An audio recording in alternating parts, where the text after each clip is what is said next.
ተከበሩ ዶክተር ደሳለኝ ጫኔ። አመሰግናለሁ። የተከበሩ አፈ ጉባኤ፣ ክቡር ጠቅላይ ሚኒስትሩንም ለጊዜያቸው ማመስገን ፈልጋለሁ። ጥያቄን እንደሚከተለው በንባብ አቀርባለሁ። ሀገራችን ዛሬ ያጋጠሟት ውስብስብ ችግሮች፣ ተግዳሮቶችና ስጋቶች ፖለቲካ ወለድ ሲሆኑ መፍትሄያቸውም ፖለቲካዊ እንጂ የጠመንጃ አፈሙዝ ሊሆን አይገባም። በድህነት አዙሪት ውስጥ የኖረች ሀገር ባለፉት 7 የብልጽግና አገዛዝ ዓመታት ደግሞ በእንቅርት ላይ ጆሮ ደግፍ እንዲሉ ለከፋ የጸጥታና የደህንነት ቀውስ አዙሪት ሳይክል ኦፍ ሴኩሪቲ ክራይሲስ እንዲሁም ማባሪያ የሌላቸው አውዳሚ እርስ በርስ ጦርነቶች ውስጥ አስገብቷታል። ኢህአዴግ አምባገነናዊ ልማታዊ አገዛዝ ነበር። ወደ ብልጽግና ያደረገው መለወጥ ወይም ሜታሞርፎሲስ ደግሞ የሙሉ ጊዜ ጦረኛና እልቂት ጠማቂ አገዛዝ እንዲሆን አድርጎታል። በመደማመጥና ሰጥቶ መቀበል መርህ ላይ ተመስርተን አገራዊ ልዩነቶችን በማጥበብ ሁሉን አካታች ወደሆነ ማህበረሰባዊ መግባባትና ፖለቲካዊ ስምምነት ወይም ፖለቲካል ሴትልመንት ከማምራት ይልቅ ብልጽግና ፓርቲ በሚከተለው ጠቅላይ አገዛዝ ወይም ቶታሊታሪያን ሊደርሺፕ ምክንያት ሰላም ከራቀን ከራረም። ባለፉት 6 ዓመታት በኦሮሚያ፣ በትግራይ፣ አማራና አፋር ዛሬም ድረስ ደግሞ በአማራና በኦሮሚያ ክልሎች በቀጠለው ጦርነት የደሃ አርሶ አደርና ከተሜው ልጆች በሁሉም በኩል እንደ ቅጠል እየረገፉ ነው። ማቆሚያ በታጣላቸው የእርስ በርስ ጦርነቶች በትሪሊየን የሚቆጠር የሀገር ሀብት ንብረት እየወደመ እንደሆነ የጠቅላይ ሚኒስትሩ የኢኮኖሚ አማካሪ ቡድን በሰራው ኢኮኖሚ ዋይድ ኢስቲሜሽን ኦፍ ዘ ኖርዘርን ኢትዮጵያን ዋር ዳሜጅ የሚል ጥናት በአንድ ዓለም አቀፍ ኮንፈረንስ ላይ ቀርቦ የሰሜን ኢትዮጵያ የጦርነት ያደረሰው ጉዳት ግምቱ 32 ቢሊዮን ዶላር እንደሚጠጋ ተተምኗል። እንዲሁም የዓለም ባንክ በ2022 ኢትዮጵያ ዳሜጅ ኤንድ ኒድስ አሰስመንት ብሎ ባወጣው ሪፖርትም በሰሜን ኢትዮጵያ ጦርነት የደረሰው ጉዳት ግምት 28 ቢሊዮን ዶላር ያደርሰዋል። አማካይ ግምቱ 30 ቢሊዮን ዶላር ነው ማለት ነው። ባለፉት 6 ዓመታት እስከ ዛሬ ድረስ ደግሞ በአማራ፣ በኦሮሚያ፣ በቤንሻንጉል ጉሙዝ፣ በደቡብ ጋምቤላ፣ አፋርና ሶማሌ ክልሎች እየተካሄዱ ያሉ ጦርነቶችና የእርስ በርስ ግጭቶች የጉዳት ግምት ከሰሜኑ ጦርነት ጋር እኩል አድርገን 30 ቢሊዮን ዶላር ምሁራዊ ግምት ብንወስድ ጠቅላላ ግምቱ ወደ 60 ቢሊዮን ዶላር ወይም በሰሞኑ የባንክ ምንዛሬ በ130 ብር ሲሰላ 7.8 ትሪሊየን ብር ገደማ ነው። በዘንድሮ በጀት ልክ ቢሰላ ደግሞ በቀጣይ 8 ዓመታት የሀገራችን በጀት የሚሆን ሀብትና ንብረት በጦርነቶችና ግጭቶች አውድመን እንዲሁም በሚሊዮን የሚቆጠሩ ወጣቶችን ጭድ አድርገን ዛሬም የጦርነት ነጋሪት እየጎሰምን ቀጥለናል። የዚህ የእርስ በርስ መጠፋፋት ጉዞ ውጤትም የተባበሩት መንግስታት የልማት ፕሮግራም ባወጣው የ2024 ግሎባል መልታይ ዳይሜንሽናል ፖቨርቲ ኢንዴክስ ፖቨርቲ አሚድ ኮንፍሊክት ሪፖርት እንዳመላከተው 72 በመቶ ወይም 86 ሚሊዮን ኢትዮጵያውያን በድህነት እንደሚኖሩ ይፋ አድርጓል። የውጭ ምንዛሬ ለውጡንና የኮሪደር ስራ ተያይዞ መኖሪያና የንግድ ቤታቸው የፈረሰባቸው በመቶ ሺዎች የሚቆጠሩ ችግር ላይ የወደቁ ዜጎችም አሉ። ከቅርብ ጊዜ ወዲህ ደግሞ እንኳን ከኑሮ መሰረታቸው የተነቀሉት ይቅርና ስራ ሰርተው በላባቸው የሚኖሩ ኢትዮጵያውያን ጭምር የኑሮ ውድነቱን መቋቋምና ልጆቻቸውን ማሳደግ ተስኗቸዋል። በዚህ የድህነት ምጣኔና የኑሮ ውድነት ላይ የተጨመረው የጦርነት አዙሪት ለሀገራችን ከፍተኛ ብሔራዊ የደህንነት አደጋ አዝሏል የሚል ስጋት አለኝ። በሰብአዊ መብቶች ጥበቃ ረገድም የተባበሩት መንግስታት ድርጅት የሰብአዊ መብት ኮሚሽን በኢትዮጵያ ላይ በቅርቡ ባወጣው አፕዴት ኦን ዘ ሂውማን ራይትስ ሲቹዌሽን ኢን ኢትዮጵያ ጁን 2024 ሪፖርት በሀገራችን ላይ እየደረሰ ያለውን ከፍተኛ ሰብአዊ መብት ጥሰት በዝርዝር አቅርቧል። ሪፖርቱ እንደ ሀገር የማያወላዳ ትኩረትና አፋጣኝ እርምጃ እንድንወስድ የሚሹትን የተንሰራፉና ስልታዊ የሰብአዊ መብት ረገጣዎች የደረሱበትን አሳሳቢ ሁኔታ ያሳያል። በሪፖርቱ የተካተቱ ጉዳዮች ልብ የሚሰብሩና በጣም አሳሳቢ ናቸው። ለምሳሌ በፈረንጆቹ 23 ብቻ በተፈጸሙ 594 የመብት ጥሰቶች በትንሹ 8253 ተጎጂዎች ተመዝግበዋል። ከነዚህ ውስጥ 1106 ሲቪሊያኖች በአማራ ክልል፣ 366 ሲቪሊያኖች በኦሮሚያ ክልል ተገድለዋል። በ5 ወራት ብቻ ከ250 በላይ ሰላማዊ ሰዎች በድሮን ተገድለዋል። ከላይ ለማሳያ በሪፖርቱ የተካተተው የተጎጁ ሲቪሎች ቁጥር ሲሆን አክቹዋሊ የተጎጂዎች ቁጥር ግን ከዚህም የሚበልጥ ነው። እነዚህ የተንሰራፉ የመብት ረገጣዎችና ከህግ ውጭ ግድያዎች በፈረንጆቹ 2024-25 ዓመተ ምህረት ተባብሰው ቀጥለዋል። የድሮን ጥቃት ዛሬም በአማራ ክልል ተጠናክሮ የቀጠለ ሲሆን ህፃናትን ጨምሮ ሲቪሊያኖች እየተገደሉበትና የሲቪሊያን ተቋማት እየፈረሱ እንደሆነ ቢቢሲን ጨምሮ በዓለም አቀፍ ሚዲያዎች ተዘግቧል። በተጨማሪም ሪፖርቱ የዴሞክራሲያዊ ማህበረሰብ አስፈላጊ ምሰሶች በሆኑት ሐሳብን በነጻነት የመግለጽ፣ የመሰብሰብ፣ የመደራጀት መብት ላይ ከፍተኛ ገደቦች መደረጋቸውን በአጽንኦት አመላክቷል። ጋዜጠኞች፣ አክቲቪስቶች እና ሰላማዊ ዜጎች እውነትን የመናገር መብታቸውን በመጠቀም ተጠያቂነት እንዲሰፍን በመጠየቃቸው ብቻ ማስፈራራት፣ እንግልት፣ ስደት፣ እስራት እና አለፍ ሲልም እገታና አስገድዶ መሰወር ይደርስባቸዋል ይላል ሪፖርቱ። ለምሳሌ ያለመከሰስ መብት ያላቸው አማራ የሆኑ የፌዴራልና የክልል ህዝብ እንደራሴዎች የሆኑት አቶ ክርስቲያን ታደለ፣ አቶ ዮሐንስ ጓያለው፣ ዶክተር ካሳ ተሻገር ያለመከሰስ መብት ሳይነሳ ተይዘው ለ20 ወራት ታስረው ይገኛሉ። የተቃዋሚ ፓርቲ አመራሮች የሆኑት የአብን ስራ አስፈጻሚ ኮሚቴ አባል ዶክተር ቴዎድሮስ ኃይለማርያም፣ የኢዜማ የቀድሞ ሊቀመንበር ዶክተር ጫኔ ከበደም ከታሰሩ 2 ዓመት ሊሞላቸው ነው።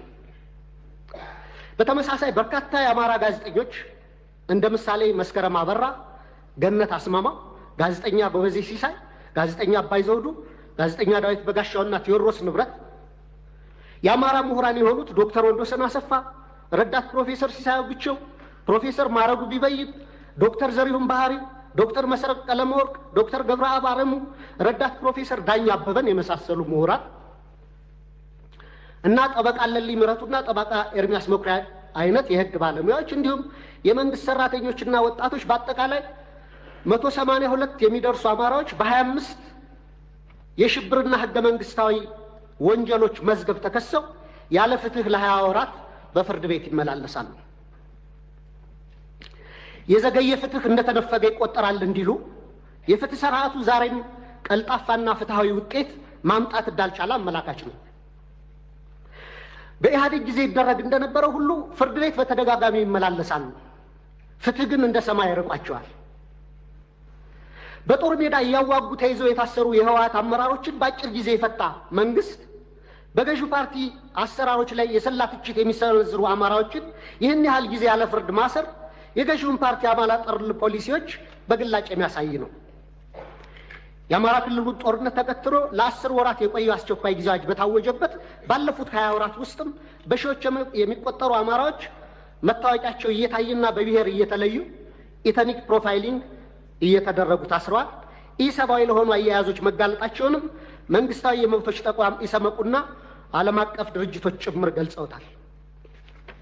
የአስቸኳይ ጊዜ አዋጅ ከተጠናቀቀ በኋላ ባለፈው ወር በመዲናችን እስከ ተካሄደው የአፍሪካ መሪዎች ጉባኤ ድረስ የአማራ ልጆች ጅምላ ስር አልቆመም። የተባበሩት መንግስታት ድርጅት የሰብአዊ መብቶች ኮሚሽን ባወጣው ሪፖርት ውስጥ የተካተቱ አብዛኛዎቹ የመብት ጥሰቶች መንግስታዊ ተቋም በሆነ የኢትዮጵያ ሰብአዊ መብቶች 2016 ሪፖርት በምርመራ ጭምር የተረጋገጡ ናቸው። በተጨማሪም ኢሰመጉ፣ አምነስቲ ኢንተርናሽናል፣ ሂውማን ራይትስ ዋች፣ ሲፒጄ እና የአውሮፓ እና የአሜሪካ ኤምባሲዎች ጭምር ባወጣቸው ሪፖርቶች እና መግለጫዎቻቸው አሳሳቢነታቸውን ገልጸዋል። መንግስታዊ ኢሰመጉ ጥቅምት 13 2017 ባወጣው ሪፖርትም በአዲስ አበባ በአማራና በኦሮሚያ ክልሎች የተለያዩ አካባቢዎች በርካታ ዜጎች ያስገድዶ መሰወር ወይም ፎርስ ዲስአፒራንስ ሁኔታ ሊያቋቁም በሚችሉ እና ያሉበት ሳይገለጽ በተራዘመ እስር ውስጥ እንደሚገኙ ተመላክቷል። የፖለቲካ ምህዳሩን ስናይ ደግሞ ተዘግቶ ምንም አይነት የተቃውሞ ድምጾች እንዳይሰሙ ከፍተኛ የመብቶች መቃ እየተፈጸመ ሲሆን በብልጽግና የሴፍቲኔት ፓኬጅ ውስጥ ያልተካተቱ ጥቂት የተቃውሞ ድምጾችም ሳፎኬት ተደርገው በደመነፍስ ለመተንፈስ እየተፍጨረጨሩ ነው። እነዚህ ሁሉ ዓለም አቀፍና ሀገር አቀፍ ተቋማት የሀገራችን የሰብአዊ መብት አያያዝ አስስቧቸው ሪፖርታቸውን የሚያወጡት የሚመለከታቸው የመንግስት አካላት ትኩረት አድርገው ችግሮች እንዲፈቱ እንዲያደርጉና መንግስቱም አፋጣኝ እርምጃ ወስዶ እንዲስተካከሉ እንዲሁም ተጠያቂነት እንዲሰፍን ነው።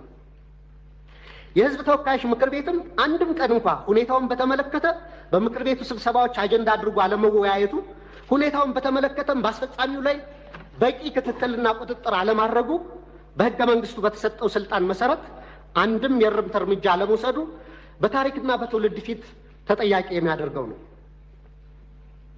የተከበሩ አፈ ጉባኤ፣ ክቡር ጠቅላይ ሚኒስትር፣ ከላይ ያለውን የሀገሪቱን ነባራዊ ሁኔታ የተመለከተ ረጅም ትችት ያቀረብኩት ለጥያቄ መቅድም እንዲሆነኝ እንጂ መቼም ብልጽግና ስለ ሀገራዊ ችግሮቻችን አላይም፣ አልሰማም፣ አልናገርም ካለ ውሎ ማደሩ ጠፍቶኝ አይደለም። ብልጽግና የሚታየው ጦርነት፣ የሚሰማው የቄስ ሞገሴዎችን ከንቱ ውዳሴ፣ ከተናገረም ወይ ደረቅ ፕሮፓጋንዳ ወይም ነጭ ውሸት ነው። በመካከል የከሱና የመነመኑ እውነቶች የሉም ማለት ግን አይደለም። ወደ ጥያቄ ስገባ ባለፉት 7 ዓመታትና ከዚያም በፊት ባሉ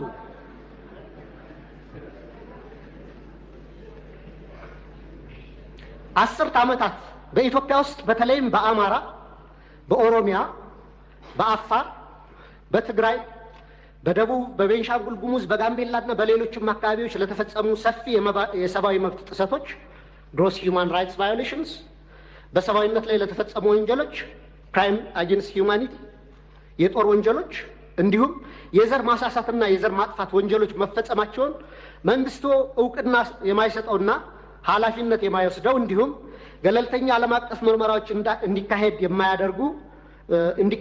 የሚደረጉ ጥሪዎችን የሚያጣጥለው ለምንድን ነው? የሽግግር ፍትህ ከመጀመሩ በፊት እነዚህ ወንጀሎች በገለልተኛ ዓለም አቀፍ ተቋማት ተመርምረው የተፈጸሙ ወንጀሎች እንዲለዩ አትሮሲቲ ዲተርሚኔሽን እና በስማቸው እንዲጠሩ መደረግ አለበት። ከዛም ጥፋት ፈጻሚዎችን ለፍርድ ማቅረብና ተጎጂዎችን መካስ ወዘተ የሽግግር ፍትህ ሂደቱ አካል እንዲሆኑ ሊደረግ ይችላል። እንደ ሀገራዊ ምክክር ኮሚሽን አይነት ሂደቶችም የሀገራችንን ችግሮች እንዲፈቱ ከልብ የምንፈልግ ከሆነ በአማራና በኦሮሚያ ክልል እየተካሄዱ ያሉ ጦርነቶች፣ አውዳሚ ወንድማማች ጦርነቶች በአስቸኳይ እንዲቆሙ ሳይለንሲንግ ዘገንስ መደረግ አለበት። የሰሜኑን ጦርነት እንዲቆም ያደረገው ዋነኛው አካል የፌዴራል መንግስቱ ሲሆን አሁንም በተለያዩ የሀገሪቱ አካባቢዎች ያሉ ጦርነቶችን የማስቆም ተቀዳሚ ኃላፊነቱ የሞራልና የታሪክ ተጠየቅም የሚወድቀው በፌዴራል መንግስቱ ላይ ነው። መንግስታዊ ያልሆኑ ተፋላሚዎች ኃላፊነታቸው በሁለተኛ ደረጃ የሚታይ ነው። ዘመናዊ የሀገራችን ታሪክ ብናይ እንኳን ለመቶ ዓመታት የፖለቲካ ችግሮቻችን በጠመንጃ አፈሙዝ ለመፍታት የሄድንበትና ዛሬም የቀጠልንበት መንገድ የዓለም ጭራ የሌሎች ሀገራት መሳቂያና መሳለቂያ ያደረገን ችግር ሲሆን ከዚህ የግጭትና የጦርነት አዙሪት በአስቸኳይ ካልወጣን እንደ ሀገር ለመቀጠል የምንችልበት ምንም ማስተማመኛ የለንም። በዚህ ረገድ መንግስት ዋነኛ ኃላፊነት ይኖርበት እንጂ የአማራ ፋኖ ኃይሎችና የኦሮሞ ነጻነት ሰራዊትም ጦርነቶችን ለማስቆምና የሚታገሉላቸው ዓላማዎች በሰላማዊ መንገድ እንዲመለሱ ማድረግ የሚቻልባቸውን እድሎች ሁሉ አሟጠው እንዲመለከቱ፣ ለሰላም ለሚደረጉ አገራዊም ሆነ ዓለም አቀፋዊ ጥሪዎችና ጥረቶች መሳካትም የድርሻቸውን እንዲወጡ በወከለኝ የባህር ዳር ከተማ ህዝብ በመላ ኢትዮጵያና በራሴ ስም ጥሪ ማቅረብ እፈልጋለሁ። በጣም አመሰግናለሁ። እናመሰግናለን። ክቡር ዶክተር ደሳለኝ ሰፋ ያለ የጥያቄ መቅድም ካነበቡልን በኋላ አንድ ጥያቄ ጠይቀዋል። ለዚያ ጥያቄያቸውም ራሳቸው ምላሽ ሰጥተዋል። ጠይቀው ስለመለሱ እንዲሁ ማለፍ ይቻላል። ነገር ግን ለሳቸው ክብር፣ ለዚህ ምክር ቤትም ክብር ሲባል አንዳንዶቹን ነገሮች በግርድፉ አንስቼ አልፋለሁ። አንደኛ፣ ይሄን ጦር ሰባቂ መንግስት በዚህ ልክ ክሪቲሳይዝ ሲያደርጉት ህዝብ እንዳይወጣ፣ እንዳይገባ፣ እንዳይማር፣ እንዳያርስ፣ ማዳበሪያ እንዳይወስድ ያደረገውን ኃይል ምን ነው አላየኸውም አልሰማውም አሉት። በህዝብ መሰብሰቢያ በእርሶ ከተማ ቦምብ ንጹሃን ሰዎች የሚንቀሳቀሱበት ቦታ ላይ የሚያፈነዳን ኃይል ምን ነው ዝም አሉት? ሽማግሌ ላስታርቅ ብሎ ሲሄድ ቄሶች፣ አሮጊቶች በንብርክክ የሚያስኬደውን ከኢትዮጵያ ባህል ውጭ የሚገለውን ኃይል ምን ነው አላቅህም አሉት? ከሁሉ ደግሞ የገረመኝ በርሶና በርሶ ፓርቲ ግንባር ቀደም ተዋናይነት የነበረውን የትግራይ ውጊያ ምን ነው የትግራይ ውጊያ ያሉት? አዝማች አልነበሩ እንደ እርሶ? እነዚህ ሳቢዎች የማያውቁት ሀገር ሄዶ ቁርበት አንጥፉልኝ እንዳለው ስጋ በሊታ ያስመስለዋል። ይሄ ተገቢ አይመስለኝም። በእኛ በኩል ያለውን ክሪቲክስ ችግር የለውም እንፈትሸዋለን። እርሶ ግን ትንሽ ሚዛን ቢጠብቁ ጠቃሚ ነበር ብዬ አስባለሁ። ምክንያቱም ለሰላም ምን ያክል ጥሪ እንዳደረግን በዚህ ቤት ጭምር ስለሚያውቁ። ሌላው በጣም የገረመኝ ጉዳይ የእርሶ መንግስት በቄስ ሞገሴዎች ውዳሴ ያሉት እኛ ሰፈር ፊት አውራሪ መሸሻ የሉም፣ ቄስ ሞገሴዎች ምን ያደርጋሉ ነው። ቄስ ሞገሴ ፊት አውራሪ መሸሻ በሌሉበት ህልውና እንደሌላቸው ስለሚታወቅ ባይሆንኛ ጉዱ ካሳዎች ብንባል ያምር ይሆናል እንጂ ቤት በኩል ነው ቄስ ሞገሴዎች እኛ ሰፈር የሚታዩት። ምክንያቱም እኛ ትናንትናን ናፋቂዎች፣ ትናንትናን ለማጽናት የምንሸረግድ ሰዎች ሳንሆን ነገን ለልጆቻችን ለመስራት መጋፈጥ የማይጋባንን ጉዳዮች የምንጋፈጥ ለውጥ ፈላጊዎች ነን። ጉዱ ካሳዎች ነን። ይሄንን እሳቤውን እዚህ ቤት የነበሩት ሐዲስ ዓለማየሁ ላፍታ ተነስተው ጥያቄውና ኢትዮጵያ ውስጥ ያለውን ነገር ቢመለከቱ ምን ነው ያብዬን ወደምዬ የሚሉ ይመስለኛል። መንግስታችን ለክሪቲክስ በጣም ክፍት ነው። ኢትዮጵያ ውስጥ ባልተለመደ ሁኔታ ስልክ ያለው ማይክ የያዘው ሁሉ የሚናገርበት ዘመን ነው ይሄ ዘመን። ሐሳብ በመግለጽ ሰው ይታሰራል ላሉት እርስዎ እዚህ ፓርላማ አካባቢ ከመቅረቡ በፊት የዚህ ፓርላማ አባል ነበርኩ ነኝ። ቅድም እንዳደረጉት አይነት ግላጭ ስድብ አይፈቀድም ፓርላማ ውስጥ። ነበርንበት፣ እናቀዋለን።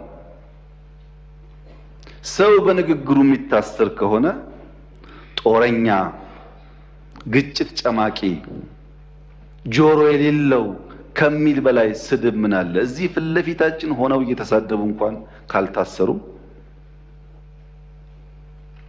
ሰው በንግግሩ ብቻ አይታሰርም ማለት ነው። ጦረኛ፣ ግጭት ጨማቂ፣ ጆሮ አልቦች ካሉ በኋላ ልክ እናስገባችኋለን በትጥቅ በሁለት ሳምንት 4 ኪሎ እንገባለን ቢጨምሩበት ግን እርሶም አይቀርሉት ነበር። በመሳደብ አይደለም። ከዚያ አልፎ በኃይል የተመረጠን መንግስት መናት ሲጨመርበት ነው ጸብ የሚመጣው። ዩቲዩብ ላይ የተናገረ ሁሉ ጋዜጠኛ ሆኖ ጋዜጠኞች ታሰሩ ላሉት እንደዚህ ዘመን መቼም የኢትዮጵያ ሕዝብ ይታዘባል።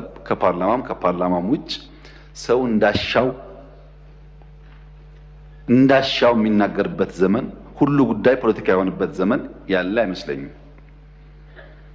ይሄ ሲባል ይሄ መንግስት ሆሊ ነው፣ ምንም አይነት እንከን የለውም፣ ስራው ሁሉ የተቀደሰ ብዬ ልመጻደቅ አልፈልግም። እርስዎ ካቀረባቸው ሀሳቦች ውስጥ መፈተሽ ያለባቸው ጉዳዮች ይኖራሉ፣ መታረም ያለባቸው ጉዳዮች ይኖራሉ። በእስርም በክስ ሂደትም በሌላም ጉዳይ መንግስት ሁልጊዜ ራሱን ክፍት አድርጎ መፈተሽ አለበት። እንከን የለኝም የሚል መንግስት አያድግም። ነገር ግን ሚዛን ሲጠፋ ለሚሰማውም ትውልድ ለእርሶም ፓርቲ ጉዳት ያለው ስለመሰለኝ ነው። ምክንያቱም ይሄ መንግስት አሁን ያለው መንግስት የእርሶ ፓርቲ መንግስት ሆኖ ያቋቋመው ነው። የእርሶ ፓርቲ ሊቀመንበር የኔ ካቢኔ አባል ናቸው። የእርሶ ፓርቲ አመራሮች በአማራ ክልል በአዲስ አበባ ክልል ውስጥ በአዲስ አበባ ከተማ ውስጥ አመራሮች ናቸው። በጋራ የምንመራው መንግስት ነው። እናንተም ስላላችሁ እኛም ስላለንበት ሰዎችም ስለሆን ስንፍናዎች ይኖራሉ፣ ድካሞች ይኖራሉ፣ መታረም የሚገባቸው ጉዳዮች ይኖራሉ። ለምሳሌ ጦርነት በሚመለከት ወደ ኋላ መለስ ብለው የኢትዮጵያን የ100 ዓመት ታሪክ ይመልከቱ። በ100 ዓመት ጊዜ ውስጥ 7 ዓመት ሙሉ ከአንድም ጎረቤት ጋር ያልተዋጋ ብቸኛው መንግስት የኛ መንግስት ነው። ባለፉት 7 ዓመታት ከየትኛውም ጎረቤት ጋር አንድ ጥይት አልተኮሰም። እኔ በታሪክ የማውቀውን ሳይሆን በአካል የማውቀውን ግን ላስታውሶ በ83 ገብቶ 84 መንግስት የመሰረተው የኢህአዴግ መንግስት እስከ 90 ዓመተ ምህረት ባለው 6 ዓመት ጊዜ ውስጥ መጀመሪያ ከሳውት ሱዳን ኢታንግ ላይ፣ ቀጥሎ ከሱዳን፣ ቀጥሎ ከኤርትራ ውጊያ አካሂዷል። በኋላ የሶማሌውን ሳይጨመር ማለት ነው። በ7 ዓመት ጊዜ ውስጥ በደርግም የሚያውቁት ታሪክ ነው። በንጉሱ ጊዜም እንዲሁ ባለፉት 7 ዓመታት ከአንድም ጎረቤት ጋር ያልተዋጋ ነው። የሚያጋጩ ጉዳዮች ስለሌሉ ሳይሆን ግጭት ጉዳት አምጪ እንደሆነ ስለምናቅ ነው፣ ስላደግንበት ስለምናቀው ነው። በሀገር ውስጥ ቤኒሻንጉል ጋር ታጣቂዎች በሰላም ተደራድረን አላስገባንም። ይሄ አይታወቅም፣ ለምክር ቤት አያውቀውም። ኦሮሚያ ውስጥ በጣም በርካታ ሴክቶች እንደገቡ አይታወቅም። በአማራ ክልል ባለፉት 2-3 ቀናት ብቻ ከ70 በላይ ሰዎች በሰላማዊ መንገድ ገብተዋል። 2-3 ቀን ብቻ። በአፋር ክልል፣ በሶማሌ ክልል በርካታ የሰላም ድርድሮች ተካሂደዋል። ለዚህ ነው መጠነኛ ለውጥ መሻሻሎች ያሉት።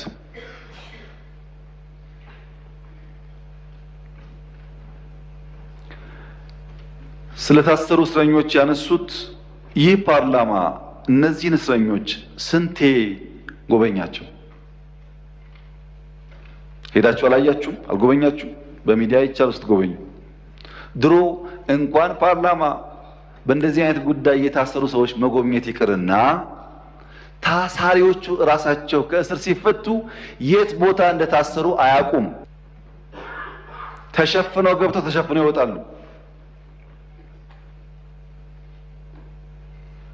ይሄማ ተቀይሯል፣ ተሻሽሏል፣ ለውጥ አለ። የሚቀር ነገር አለ? አዎ አለ። ጀማሪዎች ስለሆን ማረም አለብን፣ ግን ለውድድር የሚቀርብ አይደለም። ብልጽግና በየትኛው መመዘኛ ከኢህአዴግ ጋር አይወዳደርም። በአደረጃጀቱ፣ በእሳቤው፣ በተግባሩ፣ በሚመራበት መርህ ለውድድር የሚቀርብ አይደለም። ይሄን ለእናንተ መንገር ለቀባሪ ማርዳት ያህል ስለሆነ አልፈልገውም። እኛ ተመርጠን ሳለ ሙሉ በሙሉ ብቻችንን መንግስት መሆን ስንችል በህግም በሞራል የለም ለሰላማችን ሲባል ከሚፎካከሩ ኃይሎች ጋር በጋራ መንግስት እንፍጠር ያልነው ሰላም ፍለጋ ነው። ሰላም ፍለጋ ነው። የታጠቀ ኃይሉ በነፃ ይግባ ሳይጠየቅ ይግባ ብለን ያወጅነው ሰላም ፍለጋ ነው። በየመድረኩ ሰላም ሰላም ሰላም እንለውም የሰላም ፋይዳ ስለሚገባ ነው። ኢንክሉሲቭ ናሽናል ዲያሎግ ኢትዮጵያ ውስጥ ሲለመን የከረመ አጀንዳ ነው። ጠቃሚ ነው። በሺህ የሚቆጠር ሰው ያለውን ማንኛውም ሐሳብ በነፃነት እያነሳበት ያለ አውድ ነው። ይሄ መጠናከር አለበት። ጠቃሚ ነው። በአንድ በኩል ችግር አለ። ህገ መንግስቱ ይቀደድ ይባላል። የለም እኛ አንቀድም፣ ህዝብ አወያይተን አማክረን ሁሉም ሳይኖሮት ነው የሚቀየረው ደግሞ ሲባል ፕሮሰሱን አንፈልግም ይባላል። አብሮ አይሄድም። ለምሳሌ ከፍትህ ስራ ጋር ተያይዞ የተነሳው በአንድ በኩል ክስ አቅርባችሁ ክሱ ተጓተተ ይባላል። የኛ ስራ ወንጀለኛ ላልነው ሰው ክስ ማቅረብ ነው። መልሰን ፍርድ የምናስፈርድ ከሆነ የሚታሰበው የቼክ ኤንድ ባላንስ ጉዳይ ጠፋ ማለት ነው። ባይከሰሱ ሳይከሰሱ ታሰሩ ይባላል። ታስረው ከተከሰሱ ግን መንግስት ሚናውን እየተወጣ እንዳለ ቢወሰድ ጥሩ ይመስለኛል። ይሄ ሆኖ ነፃነት ለማስተዳደር ችግር አለ። ዲሞክራሲን፣ ነፃነትን፣ ህግን በቅጡ ልምምድ ስላልነበረን አሁን እንቸገራለን። ለዚያም መንግስት መታገስ ይኖርበታል። በብዙ